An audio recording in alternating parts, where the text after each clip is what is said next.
Pues presento la sesión. Es, eh, bueno, en primer lugar, nos gustaría mucho agradecerles a todos por su asistencia y por su interés en estas sesiones de este seminario. En esta ocasión tenemos el agrado de recibir a la maestra Ofelia González Franco, que, bueno, ya la conocíamos de participaciones previas en este espacio eh, del seminario, pero en este caso, pues vamos a tener oportunidad de escuchar un poco más al respecto de su trabajo. Y la charla que nos ofrecerá el día de hoy se titula De la teoría a la práctica, lingüística para la intervención en trastornos de la comunicación. Ahora le doy la palabra a mi compañera Nicté para que nos lea una pequeña semblanza de nuestra presentadora del día de hoy. Bueno, buenas tardes a todos, bienvenidos a la sesión. Nuevamente, gracias a la maestra Ofelia por aceptar participar nuevamente con nosotros. Entonces voy a leer brevemente su semblanza para que conozcan a nuestra invitada. Eh, Ofelia Elizabeth González Franco es licenciada en Comunicación Humana, maestra en Lingüística y candidata a doctora en Lingüística por la Universidad Autónoma de Querétaro. Sus áreas de interés son la adquisición de L1, procesamiento del lenguaje en poblaciones atípicas, neuropsicología, adquisición y evaluación del lenguaje en sordos y percepción del habla. Su investigación actual se centra en el reconocimiento de patrones prosódicos de las emociones en usuarios de implante coclear. Se ha desarrollado como terapeuta del lenguaje en diversos centros de la República Mexicana, como la Clínica Oira, CRIT Oaxaca, Instituto José David Chihuahua, Amaoír y Ándale para Oír, en donde continúa colaborando como coordinadora del área de terapias. También ha colaborado como docente de la licenciatura en terapia de audición y lenguaje en la Universidad del Valle de México y en el Instituto José David y en la maestría en lingüística. Ha participado como ponente en congresos nacionales e internacionales y como facilitadora en talleres y cursos para padres y profesionales. Como ven, nuestra invitada tiene una amplia experiencia, entonces nuevamente reiteramos su agradecimiento y bueno, Ofelia, los micrófonos son todos tuyos. Bueno, pues muchas gracias. Yo soy fan de su seminario. Saben que siempre que publican alguna charla, siempre estoy aquí, ¿no? Porque creo que parte del ciclo es ese, ¿no? El compartir y el escuchar otras perspectivas y irnos transformando mutuamente. Ahora que me invitaron, pues, de forma individual, yo creo que pues la idea es esta, ¿no? Un poco devolver lo que el seminario me ha dado en sesiones anteriores. Y pues como vieron, pues mi formación es como terapeuta en comunicación humana, entonces eso, pues creo que es lo que yo puedo aportar al seminario y es un poco de lo que vengo a platicarles. Y sobre todo más que pues solo decirles mi perspectiva o cómo he integrado yo estas áreas, ¿no? De estudio y de desarrollo personal y profesional. También que ustedes sepan que pueden, pues, preguntar lo que sea, ¿no? Que pueden escribir cuando quieran y como decíamos ahorita con Mariana, pues si quieren escribir durante la charla, yo estaré tratando de estar al pendiente de sus preguntas para que sea, pues, una conversación más fluida. Y si no, de todas maneras, pues el formato del seminario se presta para que al final podamos compartir un poco más. Em, bueno, como bien les dijeron, la temática del día de hoy, pues es eso justo, ¿no? Como esta teoría lingüística que ven los lingüistas, porque supongo que aquí entre las personas que nos escucharán, pues hay lingüistas, muchos lingüistas, hay muchos psicólogos y espero eventualmente que también algún terapeuta acuda, ¿no? ¿Por qué? Porque es como la mezcla de estos mundos. La idea del día de hoy es pues llevarlos un poco como por eh, pues introducirlos al punto en el que estas dos disciplinas comparten pues la misma formación e información. Después ven algunos fundamentos teóricos de la lingüística que son los que regularmente los terapeutas de lenguaje o de comunicación humana adquirimos en la formación como terapeutas.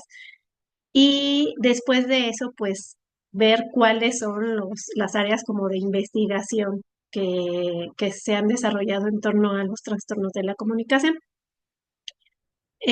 Finalmente, en esta parte como teórica, les quiero compartir algunas investigaciones o algunas áreas en donde ya se ha hecho un puente muy claro entre la teoría y la intervención, es decir, centros de investigación a personas que ya hay todo un mundo, ¿no? En torno a sus propuestas y que es como el ejemplo claro de lo que esperaríamos ir haciendo con este vínculo. Y finalmente, pues el tema de la intervención, cómo implica toda esta cuestión teórica en el área de la intervención ya en la terapia. También sé que hay muchas áreas de oportunidad en ambas áreas, entonces creo que este va a ser como el espacio de reflexión y diálogo para todos, como cuáles son las áreas que a veces nos llama la atención, si se han hecho, si no se han hecho, etcétera. Y pues dar un cierre a la sesión. Como introducción les pongo aquí estas imágenes porque a mí me parece muy interesante cómo se concibe pues un lingüista o un investigador en el área del lenguaje, que generalmente es una persona que si bien eh, analiza información o analiza datos, produce nuevo conocimiento, lo comparte en estos seminarios, ¿no? Donde hay otras personas de su misma área, o bien hace algún tipo de intervención directa, ya sea con alumnos que están eh, estudiando lo mismo que uno, o con padres, como es mi caso, con padres, con maestros, con personas que impactan. Y por el otro lado, el área de terapia, que pues finalmente es el uno a uno con una persona, ¿no? Entonces es como, o sea, parecería que sí van muy ligados, pero si ustedes lo ven hasta en fotografía, son totalmente distintos los ámbitos. ¿Por qué? Porque en uno es, cacho la información, la proceso y la comparto, ¿no? Para que los demás la integren en sus áreas, si es un padre o un maestro en su vida diaria, ¿no? En la casa, en la escuela. Y por el otro lado tenemos el uno a uno, que es el análisis de, pues, de un ser humano, ¿no? Tal cual. Entonces, ambas áreas, aunque están ligadas, el ámbito de acción a veces parece que está justo en el lugar opuesto de la línea, ¿no? Entre lo más, eh, como lo más público y lo más individualizado. Entonces, esto me parece muy interesante porque a veces no sabemos dónde encontrar ese punto de unión más que en la formación, ¿no? Como en la formación teórica lingüística para entonces poder dar la terapia y creo que es importante que lo veamos desde otros ojos. Creo que esta mirada así tan minimalista, ¿no? De cuál es la relación, viene un poco de la manera en que a los terapeutas en comunicación humana o a los maestros en educación especial, inclusive a los psicólogos, o sea, las personas que tenemos que ver con el desarrollo del ser humano, como que se hace, la visión lingüística se centra prácticamente, y ya ustedes me dirán si sí o si no, si miento, en estas tres áreas, ¿no? Generalmente nos dicen, hay teorías que explican, ¿no? Cómo se inicia el lenguaje y entonces ahí es donde nos dan básicamente estas teorías y a veces nos ponen como a confrontarlas, ¿no? En clase para saber cuál es la que explica qué.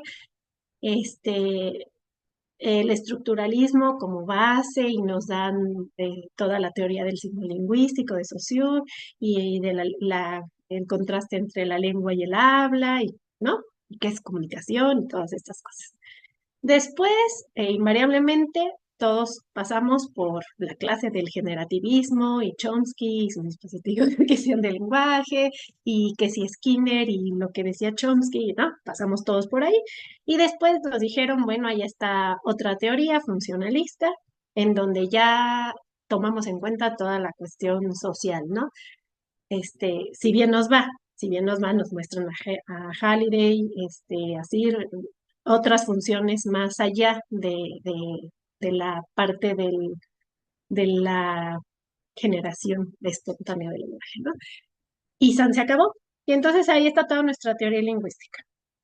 Después de eso, a la mayoría nos dan estas clases de niveles de lenguaje, donde nos dicen, bueno, miren, hay estas áreas del lenguaje, que es la fonología, la sintaxis, la morfología, la semántica, la pragmática, y pues más o menos nos van dando los niveles de desarrollo de cada una de estas áreas, eh, como no lo diría algún autor, ¿no? Generalmente de fonología, pues nos limitamos a Jacobson, que es lo clásico, la teoría sobre las oposiciones fonológicas, y se acabó, ¿no? Con eso tenemos, porque entonces el terapeuta del lenguaje entiende que el niño necesita hacer oposiciones para aprender la diferencia entre los fonemas y así es como los va a enseñar. Luego, en la cuestión morfosintáctica, pues todos hicimos arbolitos, ¿no? A todos nos pusieron a identificar clases de palabras y el tipo de sintagma y todas estas cosas. Y después de eso, se acabó la morfosintaxis. Después, eh, hablamos de semántica y ahí sí, pues depende, ¿no? Depende qué tan profundo o con qué postura nos hayan mostrado el área de la semántica. Pero lo cierto es que esta cuestión de la adquisición del significado en la infancia no es algo a lo que se le preste tanta atención en la formación. Ya es un área que básicamente se empieza a trabajar en la evaluación o en la intervención en cuanto a cuáles son las estrategias que permiten mejor hacer esta expansión de significado. Y finalmente la pragmática, como dijimos, si tuvimos a bien saber sobre la teoría funcionalista y ya hablamos más sobre cuestiones de uso del lenguaje, pues entonces seguramente vamos a saber de actos del habla, y vamos a ver a Austin, decir, y después vamos a saber que lo importante en el desarrollo del niño es eso, el desarrollo de la intención de comunicar al otro, de ejecutar ciertas funciones comunicativas, es decir, si quiero que haga algo por mí, si quiero que haga algo él mismo, ¿no? La función regulatoria, la instrumental, si quiere pedir información, si quiere pedir ayuda. Todas estas funciones, pues es importante saberlas. ¿Por qué? Porque a veces, como la teoría llega hasta semántica, pues creemos que el desarrollo del lenguaje del niño es una adquisición incesante de palabras, ¿no? De vocabulario y un incremento de léxico y eso es la intervención en cuanto a lenguaje. Entonces, digamos que en cuanto a teorías del lenguaje y niveles del lenguaje que van un poco ligados, la formación de un terapeuta en comunicación humana, pues más o menos ese es la profundidad con la que se aborda. A veces, ¿por qué? Porque las personas que dan lingüística para un terapeuta de lenguaje o no saben muy bien de lingüística, son igual terapeutas de lenguaje, o son lingüistas que no saben bajarlo a la terapia del lenguaje. Entonces, estamos ahí en un pequeño limbo, ¿no? Y finalmente, el otro aspecto que se cubre en la formación teórica, pues es la cuestión del desarrollo típico contra las desviaciones, es decir, saber identificar cuáles son los hitos del desarrollo que deben de ocurrir en todas estas áreas. Y en eso sí, realmente creo que, o sea, hemos hecho como análisis de mapas curriculares de las diferentes universidades que brindan la licenciatura en comunicación humana y nos hemos dado cuenta que esta cuestión, ¿no? De identificar bien cuál es el desarrollo típico y cuáles son las alteraciones que pueden darse por diferentes causas, esa está muy bien cubierta, esa no tenemos mayor problema. Ahora, mm, ¿qué se hace ahorita, no? Porque yo ahorita les estoy diciendo que la parte teórica, pues es limitada.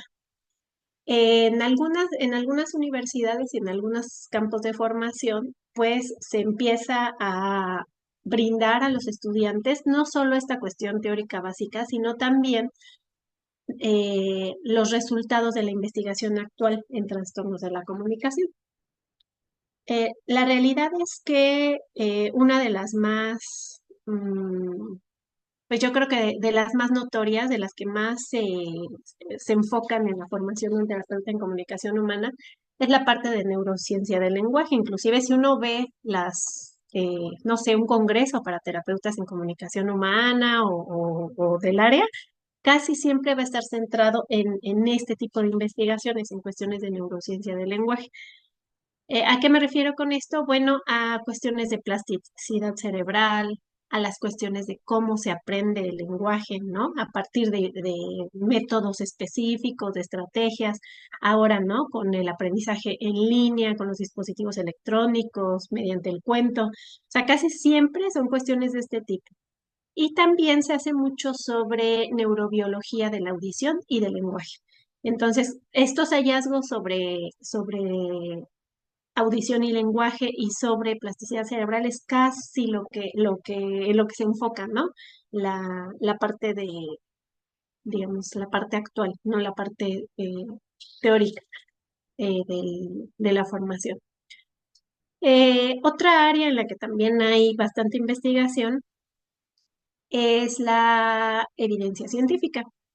Evidencia científica más centrada en la intervención. Por ejemplo, ahí sí tenemos autores como Leonard y Bishop, que son así como clásicos en este aspecto. ¿Por qué? Porque hicieron un cambio en los últimos 20 años sobre cómo se trataba un trastorno del lenguaje.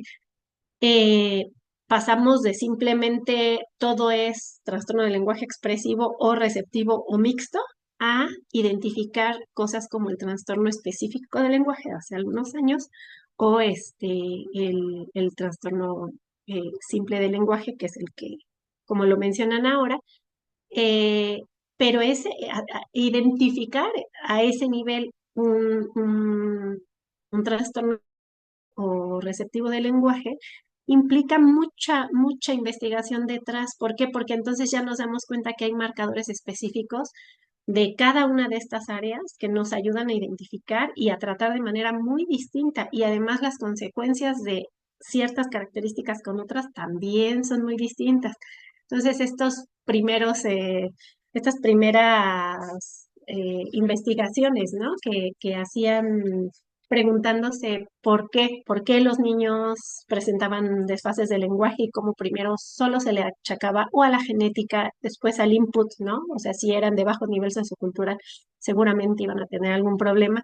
Y ahora nos damos cuenta que no. O sea, que las características de la respuesta o el desarrollo que se tiene de un niño, pues viene de muchos factores que a veces no se toman en cuenta y gracias a este tipo de investigación que está más centrada en la intervención, en decir, a ver, si yo veo estas características, entonces la manera de intervenir va a ser bien distinta, porque no es un trastorno expresivo. O sea, no podemos calificar todos como trastornos expresivos cuando sabemos que este niño está presentando dificultades específicas en la morfología, en cierto tipo de morfología, porque además ya se hicieron estudios en tu lengua y ya sabes cuál es la parte morfológica en la que generalmente fallan y hay pruebas específicas para hacer un screening o un sondeo de ese problema en específico, ¿no? En la población.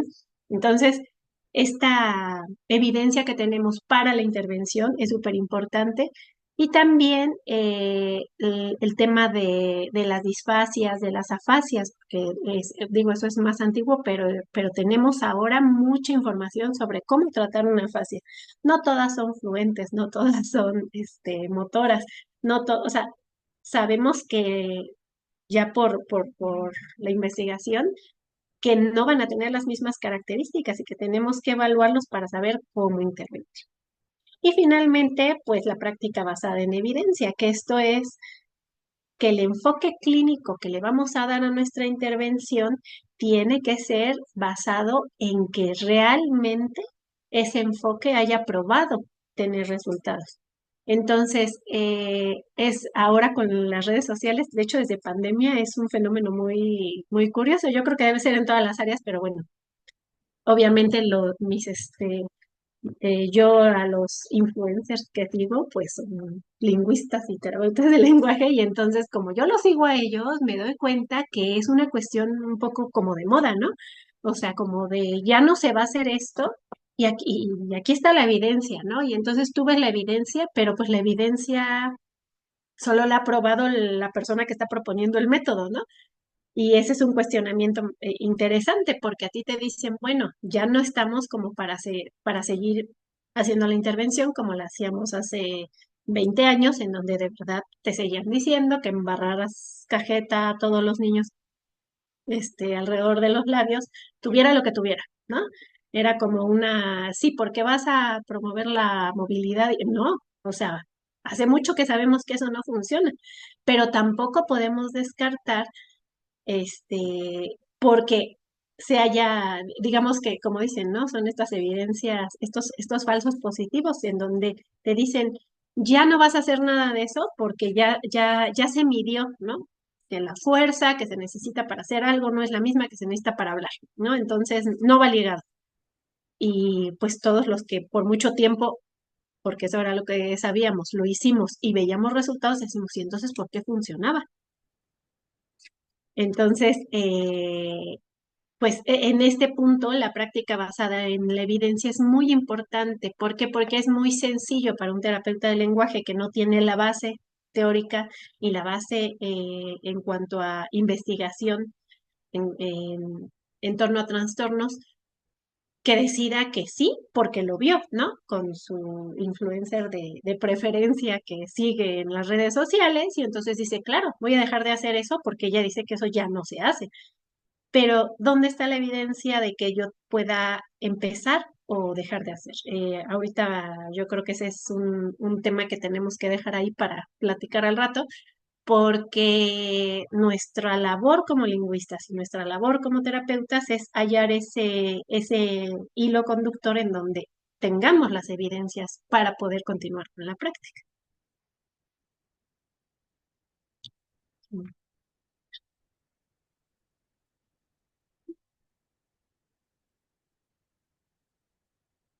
Lingüística cognitiva. Fíjate que no en todos no en todas las formaciones se habla de lingüística cognitiva. O sea, es un área que no está integrada. O sea, que si revisas los planes y programas, no es algo que las terapeutas en comunicación humana tengan integrado en su sistema. Ahora, ¿cuál sería este puente entre la teoría y la intervención? ¿No? Es una pregunta interesante. Eh, Hay muchísimas teorías. No podríamos hablar de todas. Yo inclusive, pues más que hablar de estas, hablaría de las que utilizo para mi investigación en particular, pero creo que de manera general podríamos decir que hay como tres grandes áreas, ¿no? Una son estas teorías lingüísticas que informan de estrategias terapéuticas. Es decir, ¿cómo sabes eh, que en la práctica, o sea, en la interacción uno a uno, va a funcionar? Bueno, Mark Fay, justo, si lo conocen, es esta aplicación de la pragmática a la intervención. Y entonces, la manera en que analiza el pues sí, la interacción adultos, niños, niños con niños y así, nos permite darnos cuenta de que al final de cuentas el, el foco de atención, el, el tener en común la misma referencia, el que haya una misma motivación, el que se siga la motivación del otro, o sea, estas cuestiones que generalmente no se ven, en la práctica es lo que más impacta al desarrollo del lenguaje de un niño. Porque tú puedes tener muchos tipos de intervención, pero darte cuenta que este tipo de conexión interpersonal es lo que afianza el desarrollo del lenguaje del niño, es así como de los mejores datos que podemos tener. Otros serían estos modelos adaptados. Yo les voy a hablar de los que yo uso, que pues son como ¿no? Mi foco, mi faro. Eh, Me refiero a modelos adaptados, a modelos que integran la lingüística en general y lo llevan a una intervención específica. Les voy a poner este ejemplo del doctor Daniel Link y Carol Flexer, que seguramente para ustedes son cero conocidos. Pero a mí me hace mucho sentido porque, como bien escucharon, pues aunque mi formación es como terapeuta de lenguaje en general y siempre he trabajado la mayoría de las áreas, mi enfoque principal es la audición. la adquisición del lenguaje en personas sordas a través de la audición. Y estos dos personajes se la pasaron toda su vida, bueno, se la pasaron porque el doctor Danielin ya falleció y Carol Flexer sigue viva y aunque ya no hace tanta investigación, sigue con este énfasis. Ellos lo que hicieron fue decir, ¿cómo damos forma a, o sea, cómo creamos este modelo que actualmente se llama así, ¿no? Método auditivo verbal o terapia auditivo verbal?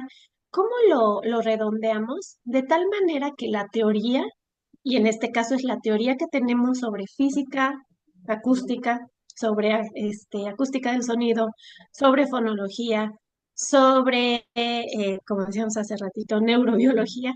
¿Cómo le hacemos para juntar todo en un programa de intervención que de verdad impacte en el desarrollo del niño? Eh, en este caso, ellos qué hicieron, pues eso, ¿no?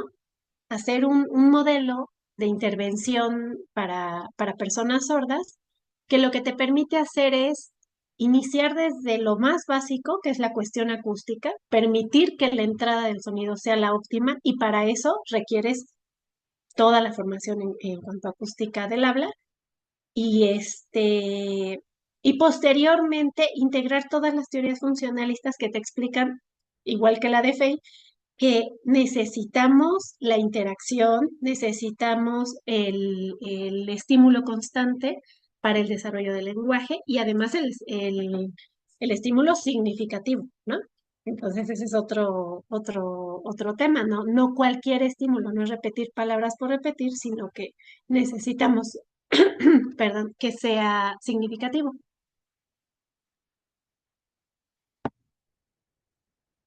Ahora, eh,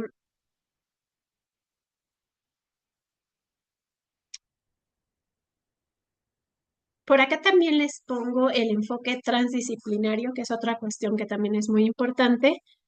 ¿Por qué? Porque finalmente Patricia Kuhl inicia, ¿no? Con estudios que tienen que ver igual con la neurociencia y el estudio de las respuestas neuronales, pero, eh, pero empieza a enfocarse en la cuestión lingüística y se relaciona con lingüistas, se relaciona con terapeutas y todo el trabajo que hizo ella o que ha hecho ella en torno a la adquisición del lenguaje es información que ahora se aplica directamente a la terapia.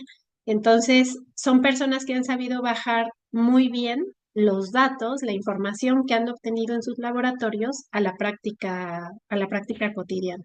Y que realmente cuando como terapeuta te dicen, esta es la estrategia para lograr tal cosa, sabes que viene de un sustento teórico sólido como los que nos han dado estos autores. Acá les pongo esta cita que a mí me gusta mucho porque, como les digo, es mi área, ¿no? Y entonces, Carol Flexer siempre te dice que, por ejemplo, el tema de una hipoacusia o de una pérdida auditiva es un tema de emergencia neurológica, así lo dice ella. Y esto de la emergencia neurológica a mí me gusta mucho porque siempre que llega un niño a terapia, por más sencillo que sea el caso, yo creo que siempre son casos de emergencia neurológica. ¿Por qué? Porque cuando ya un adulto se dio cuenta que algo está sucediendo con un niño y empiezas a tratarlo, significa que el niño tuvo una ausencia, una falta de algo que requería para lograr su desarrollo, ¿no? Puede ser la maduración, puede ser el input, puede ser lo que ustedes quieran, pero al final es una cuestión en su cerebro y que cuando sabes sobre periodos críticos, sobre periodos sensibles, sabes que se trata de una emergencia neurológica y que entonces cuando nosotros hablamos de trastornos de la comunicación humana, no es un problema en los labios o en la lengua o en el oído, ¿no? Es un tema en el cerebro. O sea, cuando tienes la formación lingüística general, El regalo es ese, saber que lo que está detrás de ese uno a uno que veíamos en las primeras fotografías es el cerebro del niño. Y lo que tú vas a hacer y cómo lo vas a hacer, en donde va a tener el impacto es ahí, en el cerebro del niño. Ahora sí, la intervención. En el caso de la intervención para nosotros, pues es importante saber que, ahí les pongo en el centro, que la terapia en general debe ser una terapia diagnóstica. A veces nosotros imaginamos pues que es como ir al doctor, ¿no? O sea, yo presento un mal, llego, me hacen estudios y me dicen, usted lo que tiene es un cálculo renal, ¿no? Supongamos, ¿no? Ya le analizamos todo, ya vimos sus estudios y tiene esto, le damos un tratamiento y se acabó. Es una terapia lineal, digamos. Eso es lo que imaginaríamos. La realidad es que el tratamiento pues debería de ser cíclico. ¿Por qué? Porque si tú tuviste un cálculo, pues corres el riesgo de volverlo a tener y lo ideal sería que te checaras cada cierto tiempo y que cada vez pues seguramente van a salir otras cosas porque así es el cuerpo humano, pues un poco pasa con el lenguaje. Nosotros lo que hacemos primero es que evaluamos, ¿no? Nosotros siempre que llega un niño lo que hacemos es evaluar. ¿Cómo evaluamos? La primera evaluación se le llama una evaluación informal o una evaluación a partir de que en investigación se hace mucho mediante una muestra de lenguaje espontáneo, mediante la observación, mediante una rúbrica, mediante una prueba, perdón, que nos permita llevar un chequeo, ¿no? De todas las áreas que ya mencionamos. Y después de eso, después de ese primer momento de acercamiento, probablemente de observar videos de interacción de la mamá con el niño o de observarlos en el sesión de terapia, lo que hacemos es que diseñamos un plan de evaluación y nosotros decimos, es que necesito ver a este niño comiendo, jugando para ver su motricidad gruesa, lo necesito ver leyendo un cuento, lo necesito ver, desarrollamos. ¿Qué otras cosas necesito ver a partir de lo que ya vi en el primer acercamiento? Y en muchos casos, si no es que en la mayoría, necesitamos aplicar una prueba estandarizada. ¿Por qué? Porque nosotros podemos tener muy buen ojo clínico, pero el referente para saber en dónde estamos iniciando un tratamiento o el grado de severidad de un trastorno va a ser la prueba estandarizada. En el caso de los niños con hipoacusia, pues siempre va a ser una prueba como una audiometría, un tamiz, unos potenciales auditivos que nos dicen exactamente qué puede escuchar y qué no puede escuchar. Y a partir de ahí tenemos un montón de pruebas estandarizadas. Aquí es importante saber eh, que este tema de la evaluación también es un punto crítico. ¿Por qué? Porque en la práctica no siempre se conoce la evaluación o se aplican evaluaciones que no están estandarizadas para nuestros niños. Y entonces los niños se llevan un diagnóstico erróneo. ¿Por qué? Porque las puntuaciones o inclusive los ítems no están hechos para ellos. Entonces son niños que o salen muy bajos o salen muy altos, sale que no tienen absolutamente nada. Y el tema de la evaluación, entonces, también es un tema bien importante entre la lingüística y la intervención. ¿Por qué? Porque los terapeutas de lenguaje no se van a sentar a hacer una prueba de lenguaje porque no tienen conocimiento sobre cómo realizarla. Un lingüista sí, y ese es un área de oportunidad, ¿no? Ya que hicimos nosotros nuestra evaluación y logramos hacer diagnóstico diferencial, y para esto yo debería ponerlo como verde, rojo o en otro color, porque el diagnóstico diferencial es algo que caracteriza al terapeuta. Muchas veces nos dicen, entonces yo soy lingüista, ¿qué necesito para dar terapia? ¿No? Entonces tú dices, bueno, tú podrías ayudarme a hacer una evaluación, por ejemplo, ¿no? O sea, si tú tienes conocimiento de cómo se desarrolla una prueba, cómo se aplica, cómo se, este, se califica y se determina la edad lingüística o del desarrollo, pues adelante. Pero si no, no hay manera, porque el diagnóstico diferencial implica el conocimiento de muchas patologías y el hecho de haberse actualizado en esto que decíamos, ¿no? Antes todo era retraso del lenguaje expresivo receptivo, ahora ya no. De hecho, todo era así y todo era secundario a hipoacusia, secundario a síndrome de Down, secundario a... Y ahora ya no es así, ahora sabemos que las patologías pueden ir de la mano, más de dos inclusive, que a veces van a ser cuestiones que no son patologías como tal, sino que son condiciones medioambientales o que son condiciones temporales y que hay que reconocer.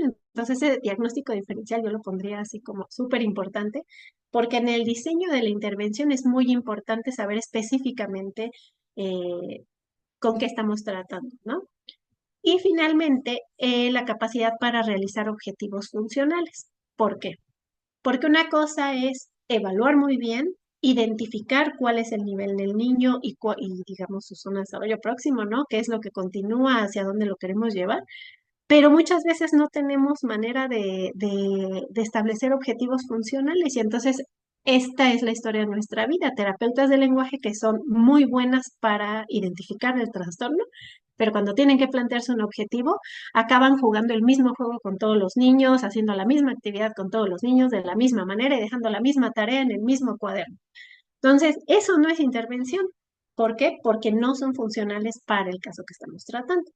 Ahora, yo les decía que la terapia tiene que ser diagnóstica, porque esto que hicimos a veces nos pasa, ¿no? De hecho, me pasa con mis terapeutas, que ya terminaron, ya diseñaron su plan de trabajo muy bonito, ¿no? Ya evaluaron, ya diseñaron, y a las 3 sesiones le hacen, pero es que no lo está haciendo, ¿no? O sea, es que no, pues borra todo, ¿no? Y bájate 3 rayitas porque tal vez necesite más peso en el área sensorial o en el área de emocional o en el área porque tal vez no estuvo bien de inicio, porque tenemos que seguir midiendo qué tanto va avanzando y tenemos que tomar en cuenta estos modelos que decíamos, ¿no? O sea, si nosotros ya sabemos que se tienen que estar tomando decisiones constantemente, pues entonces tenemos que estar evaluando el lenguaje constantemente y sobre todo también esto es importante, como dice Catherine Snow, en ambientes naturales. Nosotros en investigación tratamos a toda costa de evaluar el lenguaje en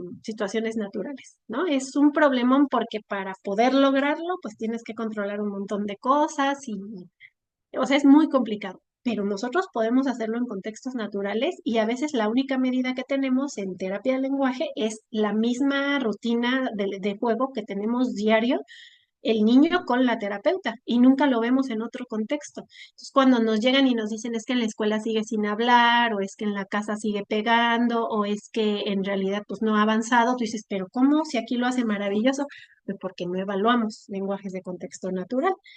Y finalmente, pues las estrategias. Esto también, esta es otra cuestión que a veces pasa, ¿no? Que luego dicen, pues yo podría dar terapia, y en realidad pues no se puede, ¿no? No se puede porque estas estrategias de terapia que tienen que ver con la conducta, con el desarrollo del pensamiento y inclusive las estrategias que sirven para el desarrollo del lenguaje, no las domina cualquier persona, las tienes que conocer desde la teoría para poder llevarlas a la práctica. Nick, y yo Ay, pregunta. sí, Ah, tengo una sí. pregunta antes de que se me vaya.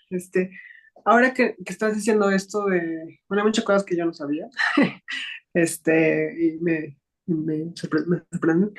Entonces, retomando tal vez un poco de la respuesta, pero entonces, un niño que tiene algún tipo de trastorno en la comunicación, como esto que dices, ¿no? Puede ser que lo presente en un área en un momento, pero entonces puede ser que lo vuelva a presentar después. No O, es, no no, es que ajá, me gustaría como aclarar un poco eso. ajá, no es que dejen de hacer las cosas. Lo que sucede es que nosotros sabemos, cuando sabes de adquisición del lenguaje, sabes que hay habilidades que se adquieren para contextos concretos, ¿no? Es decir, reconoces el marco, ¿no? El marco del evento y lo manifiestas ahí. Pero si a ti te cambian el marco del evento como niño, bueno, y como adulto, ¿no? Porque puede ser que tú ya hayas desarrollado como adulto, ¿no? Las reglas o las claves para desarrollarte en cierta situación, y cuando te cambian de evento, ya no lo logras. Entonces dices, ¿cómo es posible que yo en mi clase de inglés logré, ¿no? exponer, ¿no? Frente al grupo, así y así y asado. Pero cuando me cambian y voy al súper y tengo que decir, no, pues es que el evento es totalmente distinto. Y entonces el niño tiene que, la terapia en sí misma tiene que desarrollarse en un ambiente lo más natural posible y la evaluación también. ¿Por qué? Porque si yo a un niño solo le enseño el vocabulario para que me lo muestre en un libro, en un cuaderno, ¿no? Le hago su cuaderno de vocabulario. Entonces, mira, ya me dice manzana, plátano, ta, ta, ta, ta, ta. Como función del lenguaje, él sabe denominar imágenes. Pero cuando llegas y le dices, ¿qué fruta quieres comer? Y se queda así, es porque él no sabe que también nombrarlas serviría para pedirlas, ¿no? Y entonces prefiere llorar y prefiere tirarse y prefiere, porque para él la función del lenguaje, totalmente antinatural, es nómbrame todo lo que veas aquí en la imagen, ¿no? Y nos Claro, pasa mucho eso, nos pasa mucho niños que repiten, inclusive, ¿no? El tema de la ecolalia. La ecolalia es una forma de lenguaje, pero es solo una función. O sea, la ecolalia es buena porque el niño está desarrollando habilidades en cuanto a conocimiento de cómo funciona el código. ¿Qué necesitamos nosotros? Desbloquearle para qué puede usar esas habilidades, porque él no las tiene reconocidas y es, por ejemplo, el caso del autismo, ¿no? O sea, muchas veces hay funciones del lenguaje que dices, pero es que ¿cómo es posible que diga todo eso, pero que no me hable a mí? O que diga, hable claramente, pero no se comunique, o sea, que no pueda pedir las cosas, que no socialice, que no interactúe. Bueno, pues es que una cosa es esa función que ya desarrolló y otra lo que nosotros tenemos que mostrarle cómo poder interactuar con el otro. ya, por eso mencionabas lo de los diferentes contextos, ¿no? O sea, quiero ver al niño haciendo Exacto. esto, o sea, es decir, no, Esa, como no pensarlo como estático, ¿no? Esta cosa de puede decir manzana, puede decir esto ya, no, curado, porque de ya. hecho nosotros eso es un énfasis para los papás, porque los papás piensan eso. Es que ya sabe decir manzana. Y entonces llegan y te dicen, mira, dile manzana, y el niño así. Y siempre dicen, ay, me haces quedar mal, ¿no? Yo diciendo que ya sabía, si no lo haces y así. Y entonces yo digo, pero ¿y por qué me diría manzana? ¿No? Vamos a jugar, vamos a por ahí meter una manzana de por medio, o sea, vamos a usarla porque lo que él adquirió no es la palabra manzana, es justo el uso de la palabra manzana en un contexto específico que era de uso, y ese es el que hay que aprovechar. Claro, es recordar que el lenguaje al Ujú, final es interacción, ¿no? No solamente exactamente. nombrar. Gracias, Feli, muchas gracias. Sí, Mariana. Mariana. Si quieres, mejor que primero pregunte Josué y ya Ajá, después yo lo retomo. va. Josué. Sí, buenas tardes. Yo tenía una duda Hola. aprovechando el espacio. Me causó un poquito de duda en relación a estas pruebas de diseños, si son aplicables a hablantes infantes de todas las lenguas, sobre todo pienso en hablantes de niños hablantes de lenguas indígenas, en quienes ha hecho una menor intervención clínica y también menos estudios sobre trastornos del lenguaje. Sí, mira, aquí lo importante sobre las pruebas y la evaluación en general de cualquier lengua es que tiene que estar enfocada a su lengua. ¿Qué es lo que se traduce o se adapta a las lenguas? Se adapta la función de la prueba, ¿no? Te voy a poner un ejemplo. Si yo quiero obtener cuál es el desarrollo del vocabulario inicial, ¿no? Entonces, yo sé que en el español mexicano, estas son las primeras palabras que adquieren los niños. Y entonces estas son las palabras que yo voy a usar para evaluar a los niños que hablan español mexicano. En mi caso, yo tengo niños que a la par que están empezando a adquirir el español hablado, están adquiriendo español en lengua de señas. ¿Cuál es el estudio que se tiene que hacer detrás de esto? Si el vocabulario que adquieren los niños en lengua de señas de manera natural es exactamente el mismo que el español oral, porque si no, yo no puedo hacer, lo que hacemos malamente es sumar, ¿no? Sumar el vocabulario en lengua de señas con el vocabulario oral y suponemos que por el ambiente pues van a ser el mismo tipo de palabras, cuando en realidad no hay un estudio detrás de eso. Nosotros hacemos el uso de la prueba de esta manera, pero lo que necesitaríamos hacer es hacer el estudio de cuáles son las palabras. Entonces, en el caso de las lenguas, eh, pasa exactamente lo mismo, que tú puedes decir, yo puedo utilizar esta prueba para evaluar esta población, pero la tengo que ajustar y la tengo que adaptar primero para que sea accesible. después para que mida lo que tiene que medir, porque igual y yo solo la paso y me ha pasado, ¿no? O sea, hay pruebas de lenguaje que les voy a contar una anécdota muy particular. Una niña, le hago una prueba de lenguaje y decía, esta niña ya está súper bien. Entonces yo le decía, señala manzana, y se me queda viendo. Señala no sé qué y se me queda viendo. Yo decía, qué raro, ¿no? Porque esta niña ya tiene un vocabulario que me podría señalar lo que yo le pidiera, o sea, lo de esta prueba que es para niños preescolares, pues no le significa nada. ¿Qué creen que era lo que pasaba con esta niña?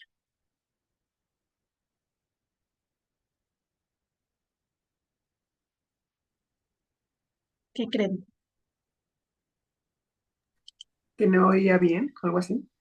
Pero sí oía, o Ah, sea, ella usaba implante coclear y ah, ya si tú estabas jugando y le decías, ay señora, páseme un licuado de manzana con plátano y póngamelo en el plato y tal, todo te lo entendía. Pero cuando yo le quise hacer la prueba, porque era una prueba que evaluaba el lenguaje, acorde a su edad, eh, las funciones, ¿no? Que mencionaba. exactamente, Brandon, lo que pasó es que no sabía qué era señalar. Nunca, nunca, porque ella nunca había ido a la escuela, nunca nadie le había dicho señala. Y entonces el problema, o sea, la prueba está hecha para medir comprensión de vocabulario, ¿no? O sea, ese pedazo de la prueba es para eso. Y muchos lugares de la prueba decían señala, muchos lugares. Y en muchos se me quedaba viendo como, y volteaba y veía la cosa, pero no la señalaba. Y entonces yo no la podía tomar como buena porque el manual dice que la tiene que señalar, ¿no? Entonces, ese tema es un poco la sensibilidad. ¿Cómo voy a hacer yo para darme cuenta que esta prueba es la adecuada para esta población o para este grupo? ¿Cuál es el procedimiento? Es un rollazo. En la adaptación de una prueba, como les decía, se hace, o sea, necesitas tener una muestra grande en donde se prueba toda, toda la prueba en esa población, digamos, traducida y se prueba con otra prueba para comparar si realmente está midiendo lo que quiere medir. Es decir, que si tú quieres medir estructura, ¿no?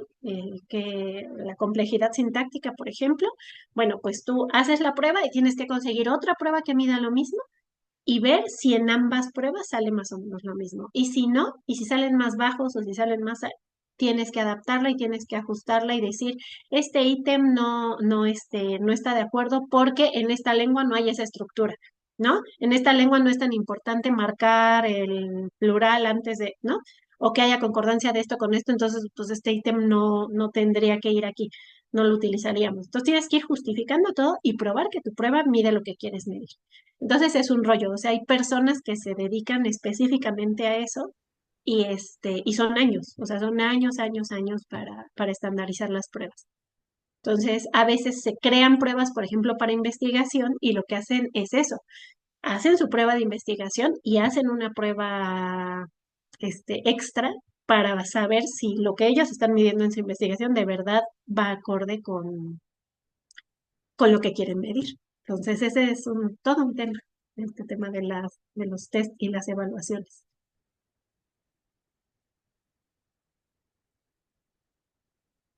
No sé si conteste.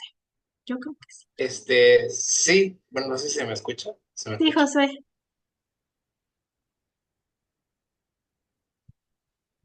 Creo que Entonces, sí. sí se me escucha. Sí, Josué. Perdón. No quisiera interrumpirte más, pero surgieron dos dudas más a partir de la respuesta que me diste. Ajá. Y pensé, por ejemplo, mencionaba sobre que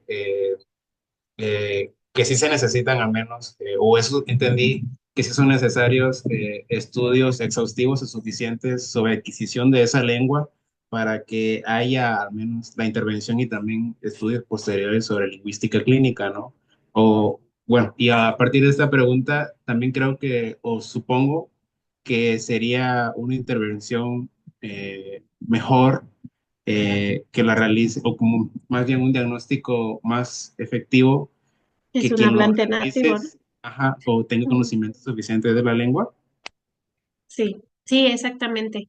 De hecho, eso es algo que se hace en investigación y se hace en intervención. O sea, se busca que siempre haya o una tercera persona que esté ahí validando lo que estás haciendo, que lo estás haciendo bien, o bien que ellos lo hagan.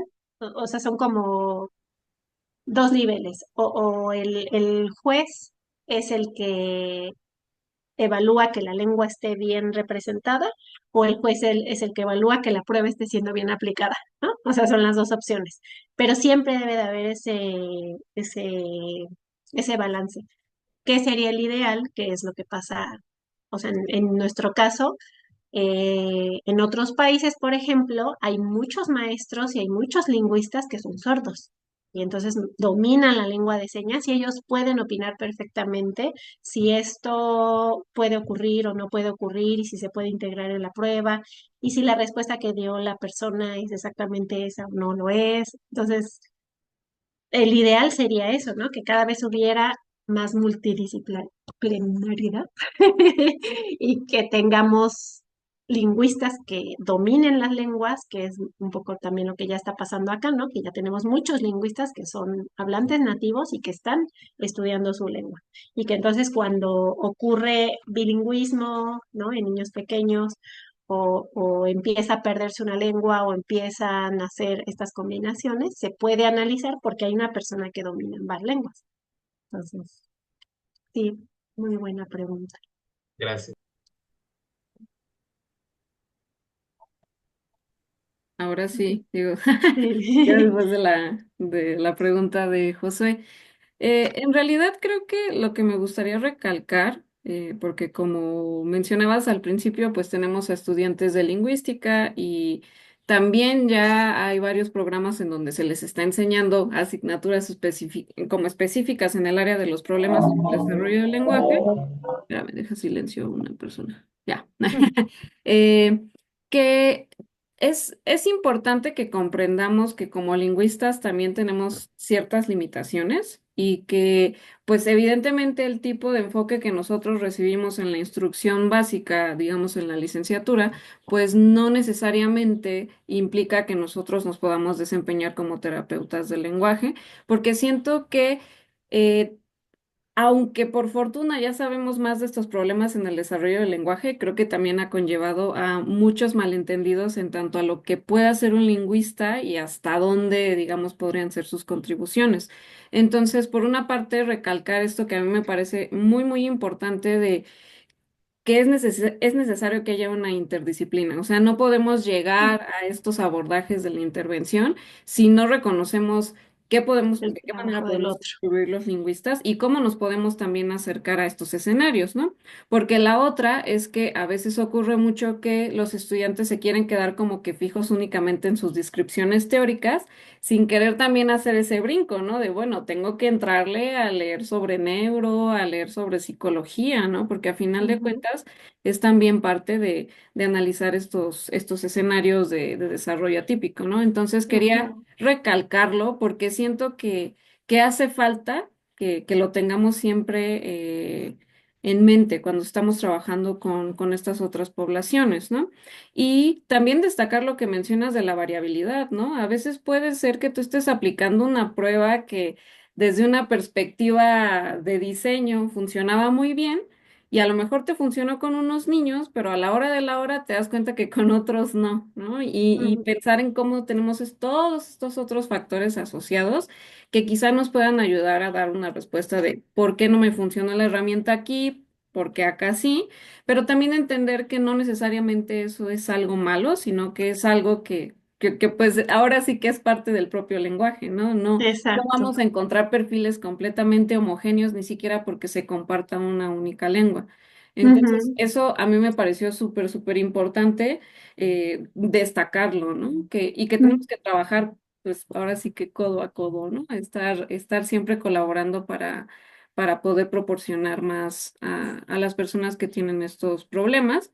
Y pues te quería pedir, así como una suerte de distinción entre lo que Ujú. implica una intervención y lo que implica el únicamente aplicar una herramienta, digamos, como un inventario de vocabulario, ¿no? O sea, ver qué diferencia hay entre una y otra, ¿no? Porque claramente intervención tiene otro tipo de implicaciones. Entonces, ¿qué nos dirías al respecto de estas diferencias? Fíjate que ahorita, yo amo las analogías, ¿eh? Ahí ustedes disculparán, pero no sé si, creo que la mejor manera de explicar esta situación es la cocina. La tía Chonita así puede tener el mejor sazón, cocina delicioso. O sea, tú vas a su casa y dices, es que es la gloria, ¿no? O sea, su sopa, es que la sopa de pasta le queda, o sea, es única. Su sopa de pasta es deliciosa, es maravillosa.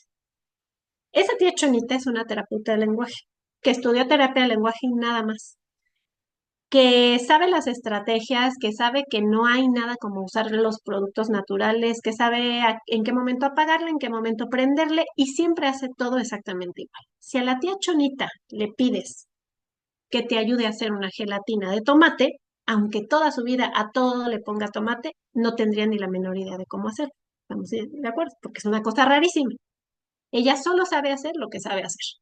¿Por qué? Porque sabe el procedimiento, porque a veces hace pequeñas variaciones y ve que le funcionan, porque de repente ve algún tutorial, porque de repente va y toma un consejo de su vecina o de la otra tía y va sumando, ¿no? Y es una excelente cocinera. Y eso pasa con cualquier terapeuta de lenguaje. Una buena terapeuta de lenguaje es aquella que se formó y que además va haciendo pequeñas modificaciones sobre la marcha y que además toma lo mejor de los lugares de los cursos de lo que sea, ¿no? Que en lo particular, yo te puedo decir, para mí, mis herramientas más fuertes es que fui docente durante 12 años y durante 12 años supervisé prácticas. Entonces, no hay mejor manera de darte cuenta que una receta está mal hecha que cuando tú no la estás haciendo. Ahí sí puedes opinar, uy, no le faltó, me sabe mucho, ahí mejor primero hubiera hecho esto, qué tal que se te vienen mil ideas, hubiera estado bien rico. Entonces, claro que muchas cosas no las tuve que vivir, con verlas pude analizarlas y además tuve la dicha, ¿no? De estar sentada mirando y aprendiendo de los errores de otros. Entonces, eso es un terapeuta de lenguaje, una tía Chonita, supongamos, ¿no? Y del otro lado tenemos al químico que sabe cómo hacer un sólido, un líquido, un gaseoso, un no sé qué. Y entonces, todo bien, pero es pésimo en la cocina. Él siempre compra hecho y tal, ¿no? Y entonces de repente el químico toma una clase de cocina, ¿no? O se inscribe en un curso en línea de cocina y de repente sabe cocinar 5 cosas más, sabe hacer una prueba, por ejemplo, ¿no?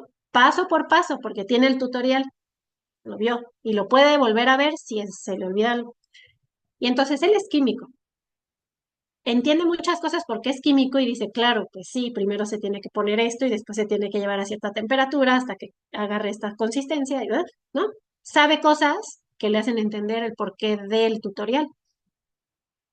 Pero si a esa persona le pedimos que haga la sopa de la tía Chonita, no le va a salir. Y viceversa, si a la tía Chonita le pedimos que nos haga una gelatina de tomate, no va a poder. La mezcla o lo mejor de dos mundos sería un químico que además toma una clase de cocina y es chef, ¿no? O sea, ese sería el...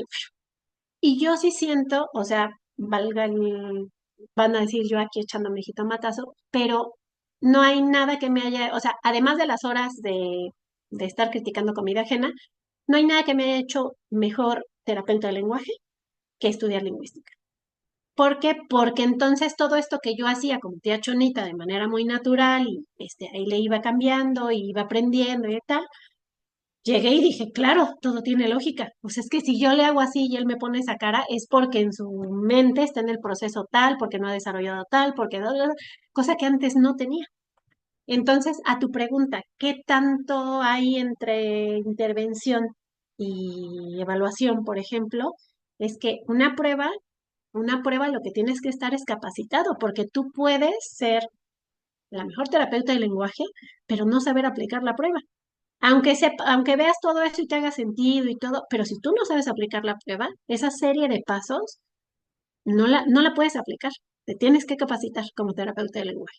Y como lingüista, te tienes que capacitar para aplicar la prueba, pero después de aplicarla no puedes planear una intervención porque no sabes qué hacer con eso. O sea, es muy claro.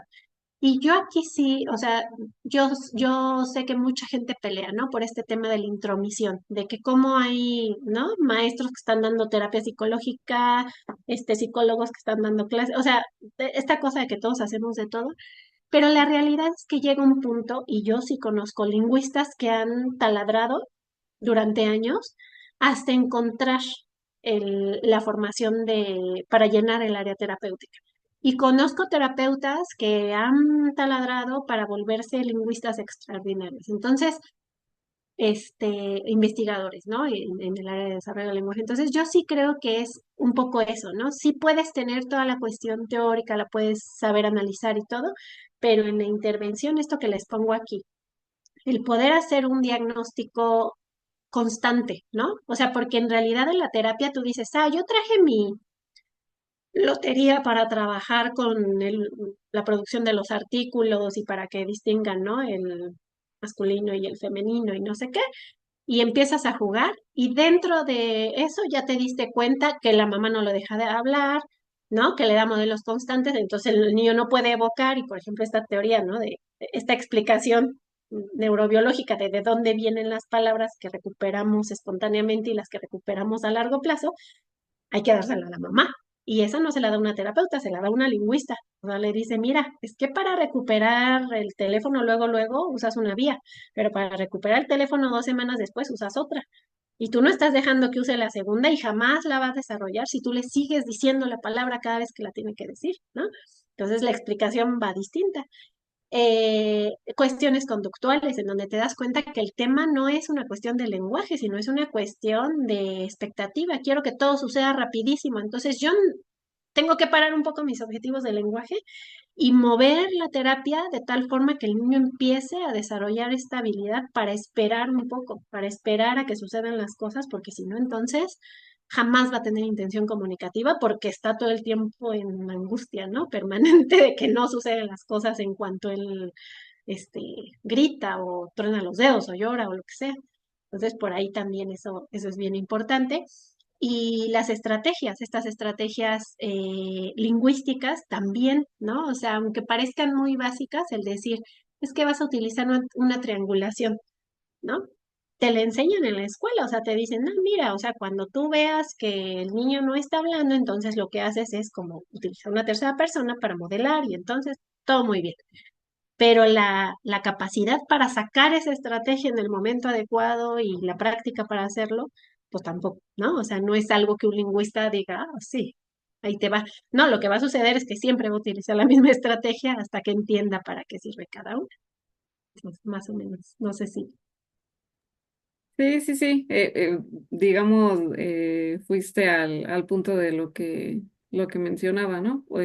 Y, o sea, yo platiqué esto el jueves con mis alumnos, algunos estaban hace rato por aquí conectados, no sé si sigan por ahí, porque pues sí, muchos piensan que es casi, casi ser lingüista es sinónimo de que puedes hacer un montón de cosas como con tu conocimiento teórico, incluido diagnosticar, intervenir, ¿no? Y sí, a veces es un poquito complicado explicarles que no necesariamente eso es algo que nosotros tengamos las habilidades y también pues invitarlos a que si les interesa, sí. Es posible, pero necesitan una preparación adicional, ¿no? A lo mejor Exacto. como tú mencionas, ¿no? Que hay personas, que hay investigadores que han estado taladrando y que han estado buscando hasta que encuentran de qué manera complementar ese conocimiento que tienen de las lenguas para ya acercarse a este escenario, ¿no? Y si no, pues también simplemente, pues para eso existen estos laboratorios interdisciplinarios, ¿no? Donde se busca juntar a todos los especialistas y pues así cada uno pone como que su granito, ¿no? Pero sí, Exacto. muchas gracias, Ofelia.